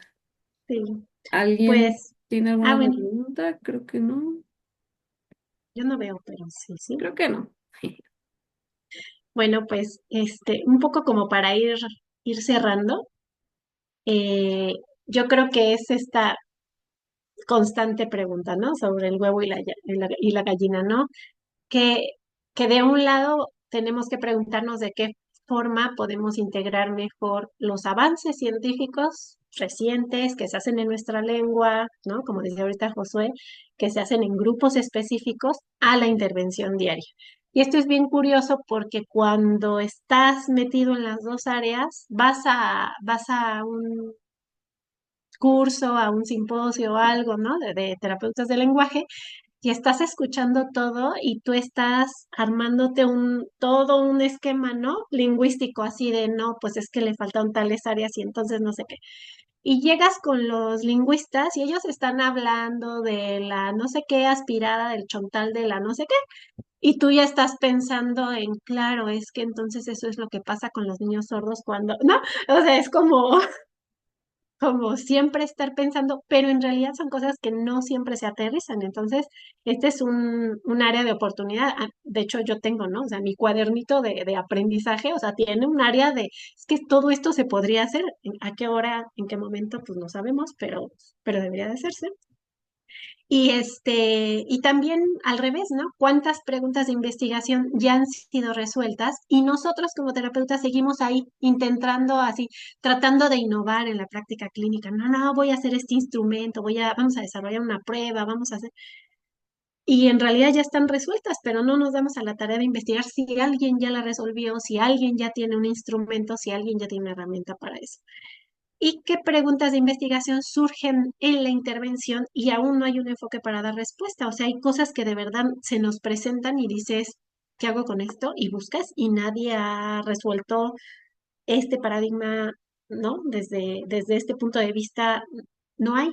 Entonces, sí hay muchas cosas que van de la mano que tanto lingüistas como especialistas en comunicación humana pueden ir eh, pues soltando a su contraparte para que la trabaje, porque de una u otra forma, a veces los lingüistas solo plasman sus hallazgos a los lingüistas y los terapeutas nunca se llegan a enterar de todo esto maravilloso que se les ocurre a ellos y al revés. Entonces, a mí me parece que sería muy interesante eso, ¿no? Adaptar las cosas a nuestra realidad, a nuestras necesidades, haciendo mancuerna con el otro, o sea, preguntándole al otro, porque a mí por eso me gusta mucho eso, ¿no? Porque yo entro aquí y entonces oigo la perspectiva de otros y yo digo, bueno, yo como lingüista pensaría esto, pero mi yo como, ¿no? De comunicación humana pensaría, y a veces esas intervenciones son pues las que más suman al, a este ciclo, ¿no? No sé si haya más preguntas, creo que ahí había una. Esa sería buena canción. Fíjate que esto del diplomado permanente o la especialidad es algo que sí existe y últimamente es más común, sobre todo porque muchas veces se da en línea. Entonces así, igual, ¿no? Tal vez sea el algoritmo que ya me tiene bien checada y entonces a mí me aparecen y me aparecen, ¿no? Especialidades en terapia de lenguaje, en deglución, en habla y así. Probablemente sea porque pues, soy su target, este, pero, pero la realidad es que cada vez veo más. Y yo sí me he dado la tarea de escribir y decir, oye, ¿y qué ven? Oye, ¿y qué temas dan? ¿Y quién lo dan? Y entonces tengo ahí ya, ¿no? Como un compendio de especialidades, de diplomados, de maestrías en terapia del lenguaje. Y volvemos a lo mismo. Está bien, o sea, es como ser terapeuta de lenguaje y tomar una maestría en lingüística. Eso no me hace lingüista, sinceramente. O sea, me hace, como les dije, una terapeuta de lenguaje que puede comprender las cosas desde otro punto de vista, pero yo veo a los lingüistas que estudiaron lingüística desde la licenciatura y, o sea, desde el lenguaje que utilizan, la manera en que estructuran sus ideas, es otro rollo, es otra cosa. Y me parece que lo complicado de esto es que estas especialidades o estos diplomados tienden mucho, sí, la carrera está en muchos estados, de hecho por ahí tengo en otra presentación una diapositiva de todos los lugares donde se imparte. En México hay 3 lugares, el INR, la Universidad de las Américas y el IMAL. Eh, y por mucho tiempo la tuvo la UVM en varios lugares, pero la cerraron. Y es una necesidad, o sea, la terapia en comunicación humana es una necesidad apremiante y que la intrusión o el hecho de que mucha gente quiera hacer ese trabajo es porque la demanda es muy grande. Y las especialidades yo solo lo tomaría con cautela. Siempre infórmense sobre el temario, sobre los objetivos del curso, etcétera, porque muchas veces de verdad son revisiones bibliográficas que ustedes realizan por su cuenta y que eso lo podrían hacer comprando cualquiera de los libros que hay de compendios de comunicación humana. Entonces, esa postura de dar un diplomado así para dar una revisión bibliográfica, a mí me preocupa mucho porque generalmente lo que hace falta no es tanto la información, sino pues esta cuestión de poder integrar las habilidades que tienen que ver con el diagnóstico, con la planeación, con ir midiendo el progreso. Entonces, yo tendría ahí, o sea, cuidado, si se animan, es una cosa maravillosa, pero que revisen muy bien cuál es el enfoque, ¿no? Eso sería mi consejo nada más.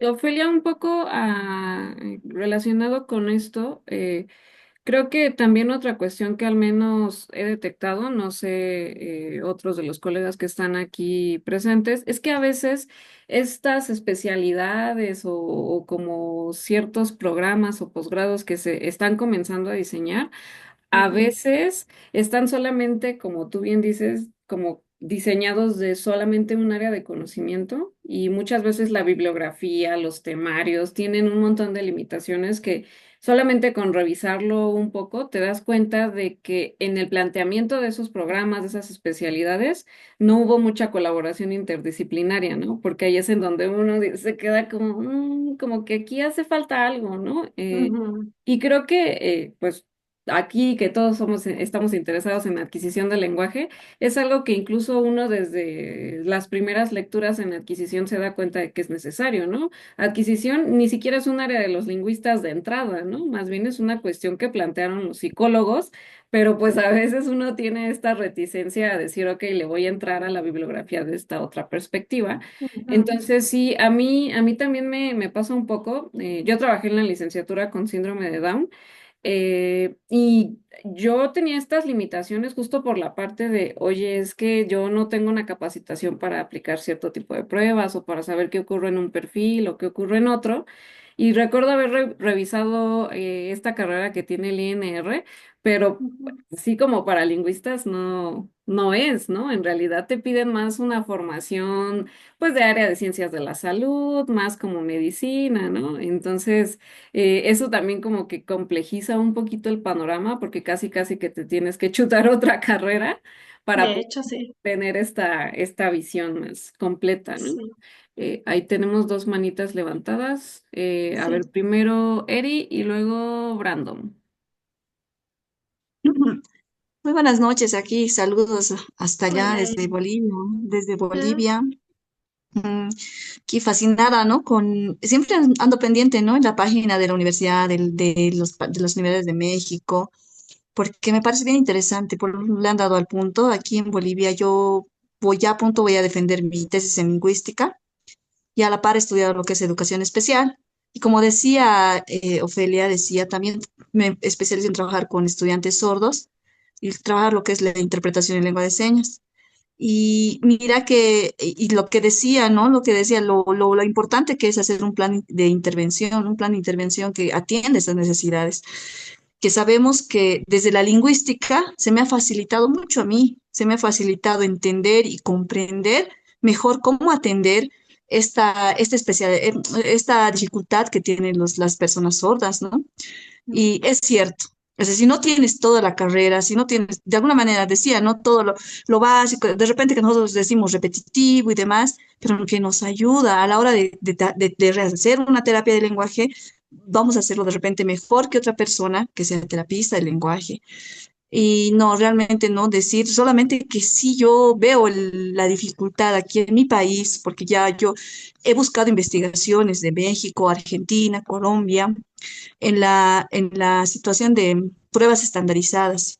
Por lo menos aquí en Bolivia no tenemos, he optado, he encontrado una prueba de Argentina y me ha costado mucho, o sea, sí, realmente no sé el proceso de estandarización, que es un tema más de investigación, pero que sí ha tenido mucha observación de la universidad, de mi universidad. Yo estoy en la Universidad Mayor de San Andrés de La Paz, Bolivia, que es un ujú. poco todavía, parten de una mente positivista y es bien complicado. Me ha costado mucho probar y de repente, pues, incluso si es lo que estaba hablando, ¿no? Esa validación por jueces, buscar personas expertas que me ayuden a validar en este contexto de Bolivia. Ha sido bien complicado. ¿Y qué ha pasado? Como usted dice, ¿no? Ya me ha hecho repensar. Para empezar tu terapia del lenguaje tienes que tener un buen diagnóstico, saber lo que quieres hacer.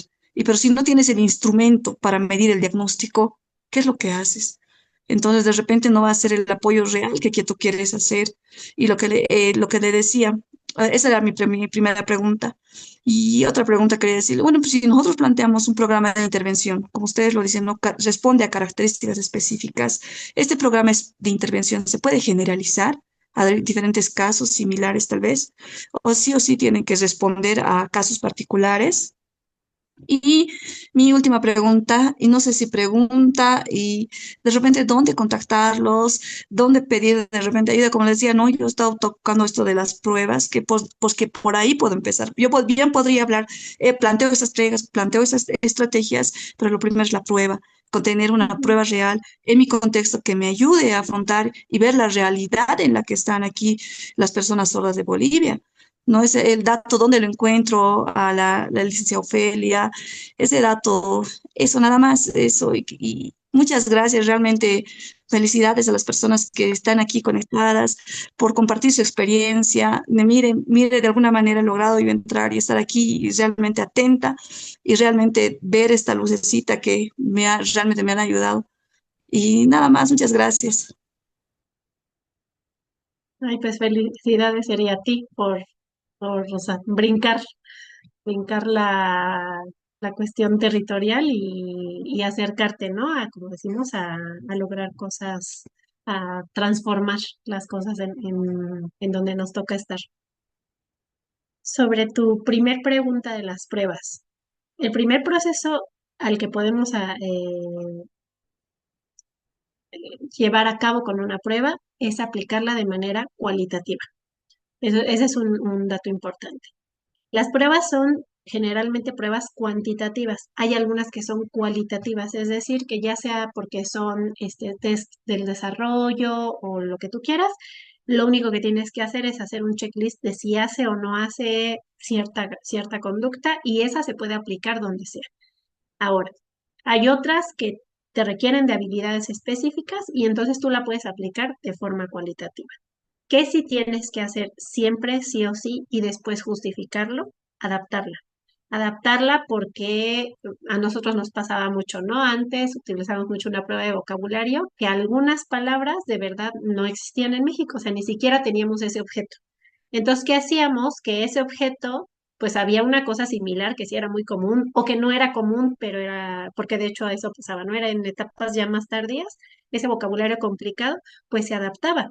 En lugar de ponerle eh, no me acuerdo bien cuál era la palabra, pero había una manera, creo que de decirle un papalote o algo así. Y entonces nosotros decíamos, pues ni siquiera papalote es tan común para nosotros, entonces lo cambiábamos igual a un juguete típico, poco común, pero más conocido, ¿no? El yoyo, o el trompo, suponte.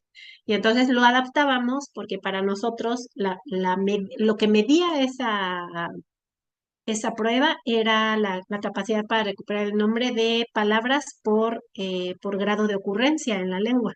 Entonces, porque así estaban diseñadas. Entonces, nosotros nada más poníamos una que más o menos estuviera en el mismo nivel o investigábamos. En aquel entonces, ahora sabemos que hay un banco de palabras mundial y que podemos acceder dependiendo del país. Esa sería una buena referencia para Thierry, que hay un banco de palabras de todos los países.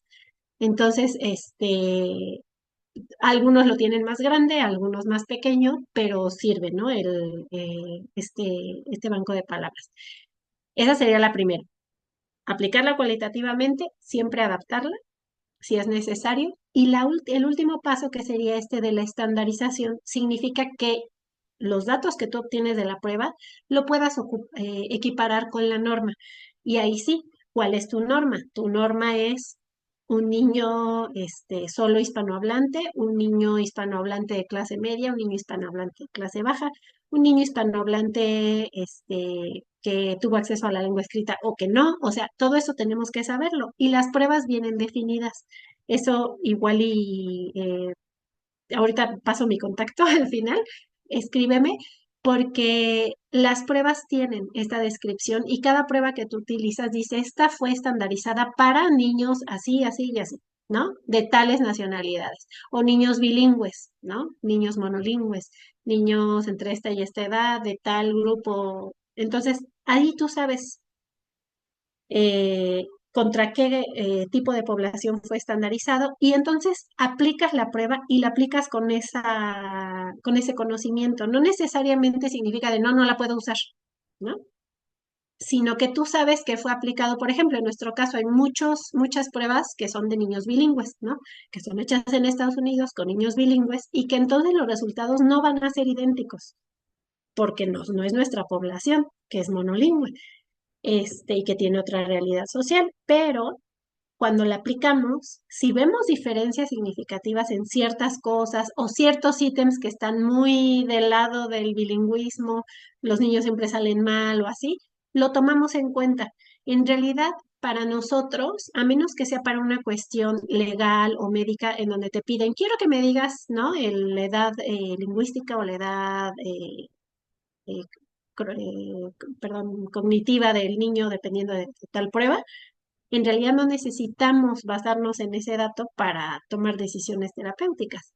Tú puedes aplicar la prueba y a partir de los resultados y el nivel que te dé, tú lo que tienes que hacer, porque el ideal para nosotros es que niño que entra con nosotros a las sesiones, pues tú lo que pensarías es que si das un año de intervención, el niño avance un año de lenguaje en esa prueba.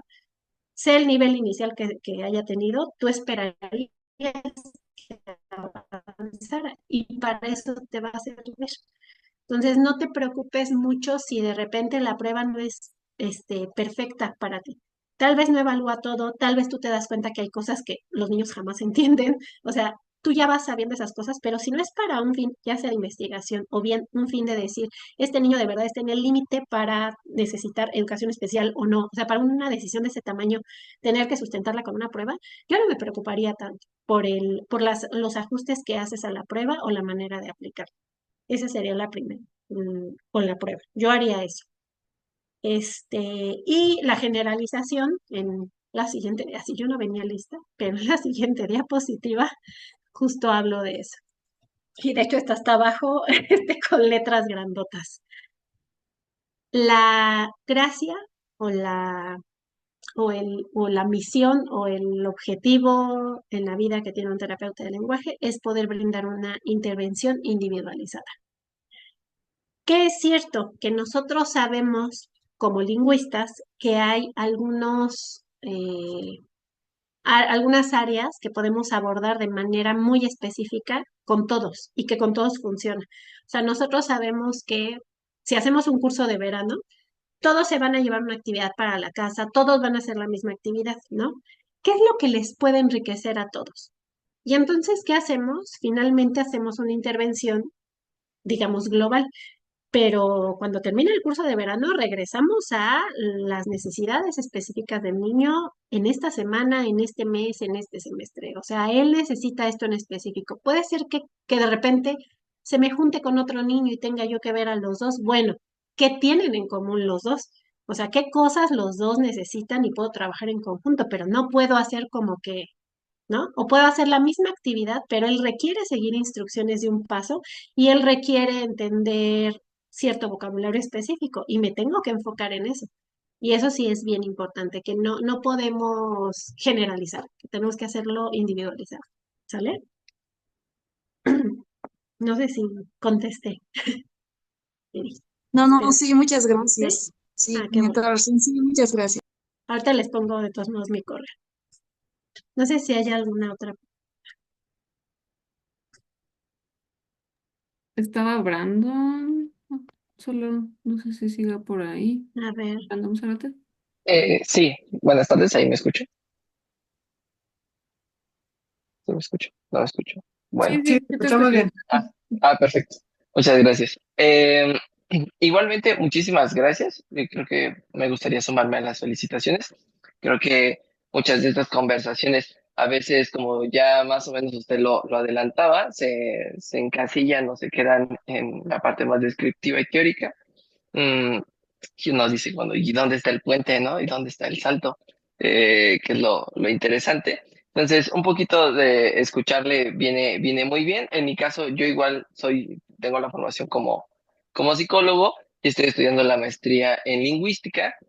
Y entonces, claro, te das cuenta de los enormes vacíos que uno puede ir reconectando conforme va avanzando el tiempo, ¿no? Y más o menos porque uno es que se encasilla a mirar ciertos fenómenos, ¿no? En mi caso, como fenómenos conductuales, y mirar lo lingüístico es decir, como demonios, ¿dónde estaba yo hace 6 años? ¿Por qué no me metí a estudiar lingüística de una vez? Pero bueno, relacionado creo que un poquito a lo que ya mencionaba mi compañera en la participación anterior, yo quisiera preguntarle justo que entiendo perfectamente que tampoco es tan favorecedor incluso para los terapeutas del lenguaje encasillarse en pruebas estandarizadas, ¿no? Porque también se toman como de cajón y a veces se dejan de lado estas evaluaciones al natural o las entrevistas con los cuidadores primarios, etcétera, etcétera. Pero partiendo un poquito de que pues son de gran apoyo, ¿no? Y que tampoco se pueden minimizar, yo quisiera preguntarle más o menos qué pruebas estandarizadas son como las más comunes para poder ir acercándose a la evaluación de distintos fenómenos o distintos trastornos de la comunicación. Esa sería una, a ver si está bien formulada. Em, la segunda sería más o menos cómo ir con esta formación para poder, digamos, llegar a ser un terapeuta de lenguaje, ¿no? Eh, Tantito de psicología, tantito de lingüística. Lo siguiente sería un qué, ¿no? Ya usted lo adelantaba, tal vez las especialidades venden un poquito de humo, ¿no? En dónde uno podría empezar a buscar si es que le interesaría formarse como terapeuta de lenguaje o de comunicación. Eh, y la tercera tiene que ver un poquito con bibliografía. La verdad es que justo trabajando mejor dicho, conversando con el equipo de trabajo que uno se mueve, mi compañero estudia la maestría en psicología en educación especial y justamente trabaja con una persona con síndrome de Down y me decía, oye, Brandon, es que ahorita tengo una persona que escucha muy bien, atiende instrucciones, no hay problemas de comprensión, pero el problema es que tiene problemas en la producción oral. Es decir, los puntos de articulación no son los atinados, no pronuncia bien. ¿Cómo podría yo hacerlo? Y yo dije como, ok, como usted ya lo decía, no, yo no soy lingüista y yo no tengo las respuestas a todo. Eh, Nos pusimos a buscar y la verdad es que no encontramos mucha información que nos pudiera dar una claridad de por dónde empezar a partir. Entonces, quisiera preguntarle si usted tiene alguna especie de literatura que más o menos, o autores, que nos pudiera como eh, brindar para ir emprendiendo la búsqueda. Eso sería todo. Muchísimas gracias. Mm, A ver, vamos a empezar. Primero con las pruebas. Si bien, como dices, esto depende mucho del ámbito en el que te desenvuelves. Yo quiero decirles, las pruebas de lenguaje son una herramienta diagnóstica, pero no necesariamente las tienes que aplicar para saber lo que te dicen las pruebas. O sea, eso es algo importante. Muchas veces las pruebas o las baterías de pruebas, como se les llama, o cuando te dicen es que está toda una evaluación psicopedagógica que incluya lenguaje, este, son más necesidad de los ámbitos escolares o médicos. Esto es muy importante decirlo. Los padres vienen solicitando este tipo de pruebas sí o sí, independientemente de la perspectiva clínica y de las cuestiones como más integrales, porque se lo solicita un médico o se lo solicitan en la escuela.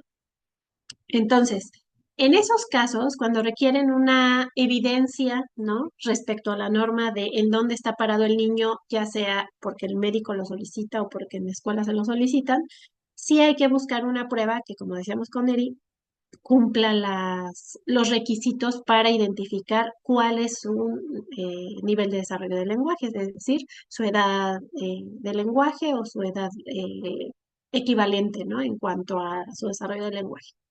Entonces, en estos casos, ¿qué pruebas aplicamos? Depende.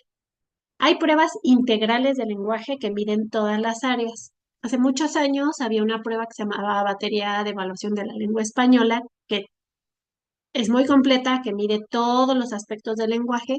Sin embargo, es una prueba que cayó en desuso y que actualmente no es, no, o sea, no ha vuelto a ser estandarizada. Es decir, no se ha medido si esos ítems que tiene esa prueba de hace, pues, cuando yo estudié, no sé, hace 25 años, ahora no sabemos si todavía se mantiene o si realmente sigue siendo válida. Pero esa prueba existe y es la única que se ha realizado digamos, integralmente en México. La siguiente prueba que utilizamos mucho para screening es el inventario de MacArthur. Esta prueba lo que hace es que mide algunas habilidades de desarrollo de léxico y algunas otras que tienen que ver con simbolización, con uso de objetos y estructura y tal, ¿no?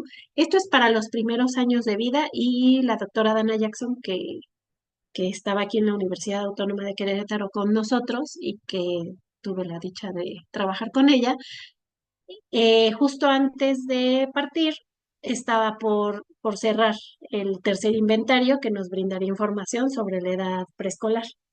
Entonces, en eso están, ¿no? O sea, ya está ahí el piloto.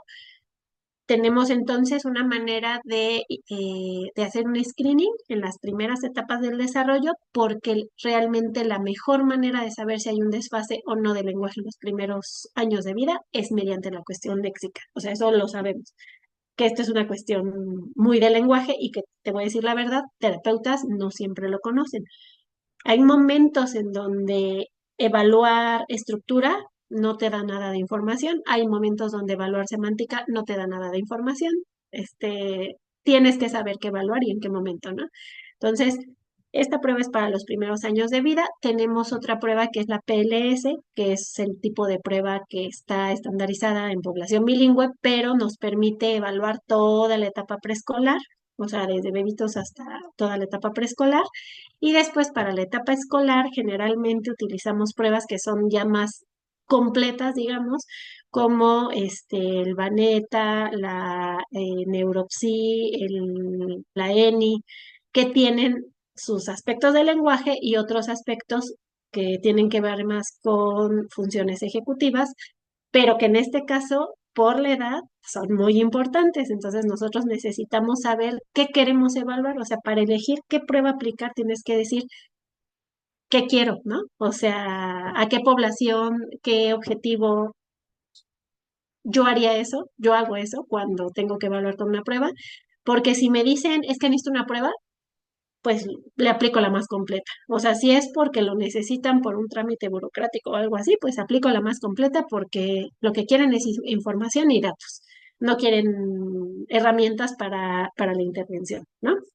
Entonces, en cuanto a las pruebas, yo creo que eso sería.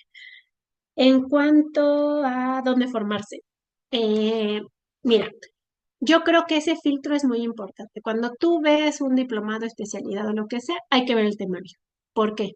Porque hay algunos que mágicamente, después de darte una pequeña embarrada teórica sobre cuál es el desarrollo, esto que decíamos al inicio, o sea, si bien te va, te dan todos esos aspectos muy rápidos, ¿no? Tú revisas todo eso, nadie te lo enseña, tú lo revisas y pues por algún acto de iluminación, pues lo vas a aprender todo. Y después de eso tienes un módulo completo sobre síndrome de Down, como si fuera este, pues no, o sea, un tema. Y después te dice un módulo sobre lengua de señas, como si fuera un tema. O sea, como si esos temas aislados te pudieran hacer analizar el fenómeno lingüístico como tal. Con esto, y creo que el ejemplo que pusiste es así precioso, porque el hecho de tener un chico con síndrome de Down, pues un chico con síndrome de Down puede ser igual, ¿no? O sea, puede estar en la escala del negro al blanco en cualquier tono de gris. en diversas habilidades. Y entonces si tú dices, tiene todo esto, pero no tiene esto, pues este chico lo que tiene en realidad, si tú no me dices que tiene síndrome de Down, yo sé que lo que se le dificulta es evocar cuál es la forma en que se articula ese sonido, ¿no? O sea, porque aparte son chavos que tú les dices, sí, pa, y perfecto, ¿no? Es decir, en la repetición no tienen tema. Pero cuando ya tienen que hablar, ya no. Y hablan de una manera muy peculiar. Entonces, si nosotros sabemos que el tema no es el síndrome de Down. El síndrome de Down es un conjunto de síntomas. Y entonces cada uno de esos síntomas nosotros lo abordamos como se aborda lingüísticamente ese síntoma. Nosotros abordamos la estructura de su lenguaje como se aborda la estructura, porque nosotros tenemos el fundamento de qué cosas necesita para empezar a hilar palabras, ¿no? O sea, cuáles son las maneras de hacer relaciones semánticas, cómo es que influye el poner una conjunción o no. Esas decisiones las tomo porque sé que tiene problemas en su estructura, no porque tiene síndrome de Down. Ah, bueno, pero procesa la información de forma como más global, ¿no? No es que no logra como desmenuzar. Entonces, ¿qué es lo que yo trabajo? Una función ejecutiva que se trata de analizar información, ¿no? De poder identificar las partes del todo. Si yo veo que tiene un problema de articulación, como decías ahorita, pues entonces hay muchos problemas de articulación, pero el de él en específico es justo recuperar, hacer esos cambios de punto de articulación constantes. ¿Qué hago yo? Trabajo eso, hago lo que tengo que hacer para eso. Y ahorita, por ejemplo, cuando hablamos de técnicas basadas en evidencia, hay una metodología maravillosa que antes no existía, que la usábamos como un poco, pues así, ¿no? Como empíricamente aplicábamos pautas táctiles para decirles a los niños, no, saca el aire o haz pa, yo me acuerdo, ¿no? Eso hacíamos antes y funcionaba. Pues resulta que estas personas lo que hicieron fue sistematizar una técnica para que la persona recuerde con pautas táctiles mientras recibe una pista acústica cómo se produce ese fonema. Y es así, esa técnica sí está basada en evidencias porque se ve, o sea, se han hecho estudios, ¿no? De imagen mientras se utiliza la técnica, se han medido grupos con síndrome de Down, con apraxia, con disfemia, con muchas, diferentes, patologías y funciona. Entonces, yo te diría un poco lo mismo, ¿no? Si tú tienes claro que quieres estudiar o que quieres seguirte formando, en realidad necesitamos un programa que te brinde esa visión global del fenómeno lingüístico y cómo abordarlo, que te dé estrategias para abordar un problema de voz, que te dé estrategias para un problema o que en el que tú te quieres enfocar, porque tampoco se puede ser todólogo. O sea, nosotros nos dieron en la carrera mucho sobre alimentación, deglución, toda la cuestión de la musculatura orofacial, etcétera, y yo lo vi, lo trabajé mucho tiempo y como les digo a mis pacientes, yo puedo hacer hasta donde sé, pero esta no es mi especialidad. Yo me especializo en otras áreas y si tú quieres o sea, si tienes un grave problema en esta área, yo te voy a mandar con un especialista en esa área, aún siendo terapeuta del lenguaje. No sé si me explico. Entonces, también sería cuestión de decir, a mí me interesa trabajar, como dice Eri, ¿no? Con personas sordas, pues entonces voy a buscar una formación que se enfoque al trabajo con personas sordas y me voy a formar en las estrategias de intervención para ellas justamente. Sí, Josué. No, no sé si ya había concluido, si no, Sí, ya, para... pues creo que ya había dicho todo. Ah, y la bibliografía, si quieren escríbanme, porque sí tengo, y sobre todo así, o sea, bibliografía, miren, hay millones. Pero si me dices, oye, ¿tienes algo específicamente sobre síndrome de Down? Sí les voy a decir sinceramente, o nos tenemos que bajar a Sudamérica para encontrar cosas valiosas, o nos tenemos que ir al resto del mundo angloparlante para encontrar cosas maravillosas. En español hay poco, o sea, en español como les digo, no bajamos la información o no nos damos a la tarea de decir esto ya está hecho, ya lo podremos estar aplicando. Pero les puedo pasar así como de temas específicos, claro que sí. Sí, José. Muchas gracias. Ah, de nada, Brandon.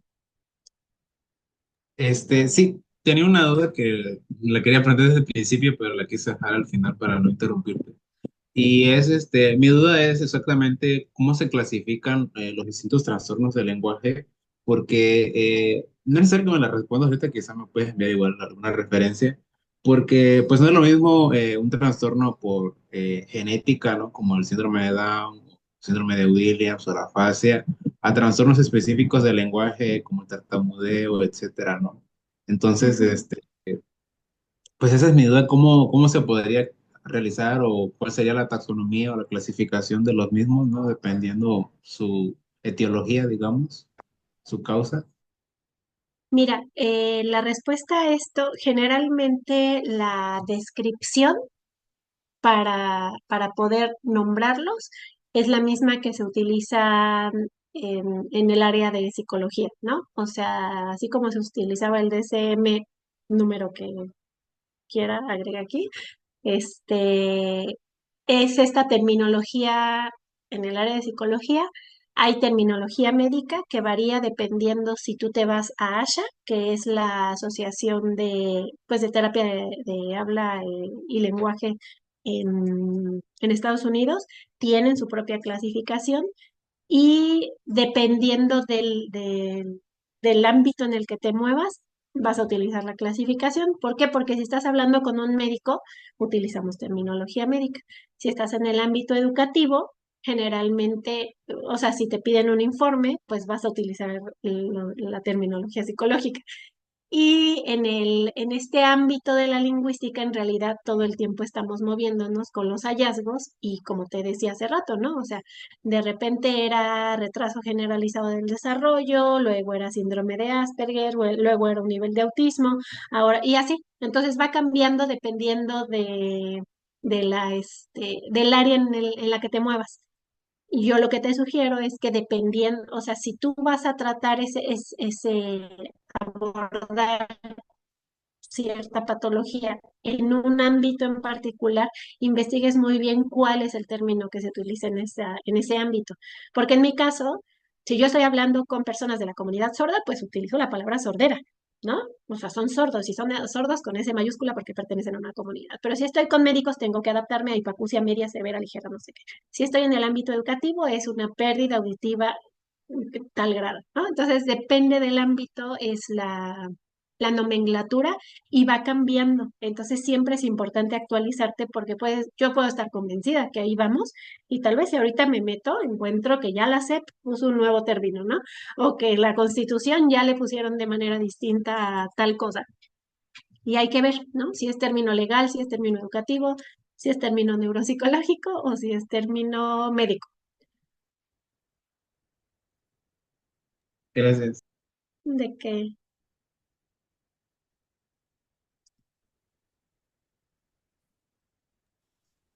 Sí, de hecho en los comentarios nos pusieron esto, ¿no? Es una clasificación de acuerdo con Ash, lo que menciona. ujú, ¿No?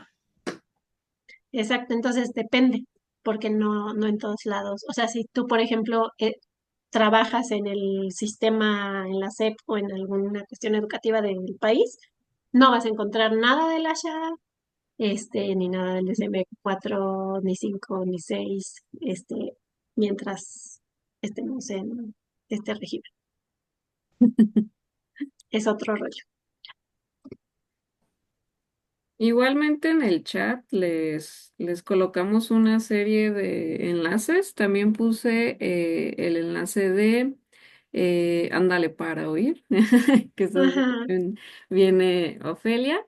Y para los que estén interesados, también conocer un poquito de qué es lo que se hace en ciertos grupos interdisciplinarios aquí en México, también grupos que están enfocados con terapia, pero pues como bien mencionó Ofelia, pues a veces también depende con qué población, desde qué enfoque, ¿no? Entonces, pues son un ujú, puñado de enlaces de los muchísimos que les podríamos proporcionar.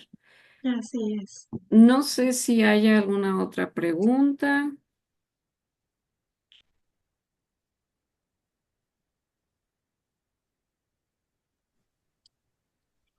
Creo que no.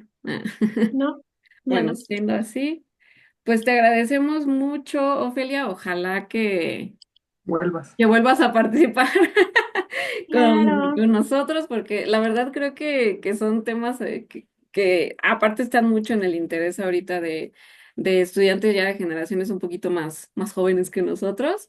Y sobre Sí, todo, pues no sé, que nos compartas después lo que has estado haciendo con la población que pueda tener sordera o hipoacusia, porque también claro. creo que ahorita en México hay mucho trabajo en esta área, ¿no? Tenemos toda la parte que está haciendo el Estado de México con Miroslava Cruz, que la vamos a tener en Ujú. próximas sesiones también para los demás que Comercial. estén interesados, ajá, Comercial. para que no se la pierdan. En Pero junio. muchísimas gracias por lo que nos compartiste y pues nos vemos pronto en alguna otra sesión si aceptas a participar. Claro que sí, claro que sí. Ya saben que yo encantada de participar, aprendiendo y compartiendo. Ambas. Daniela, Nicté, ¿alguna otra cosa que ustedes quieran agregar? ¿No? Pues muchísimas gracias nuevamente.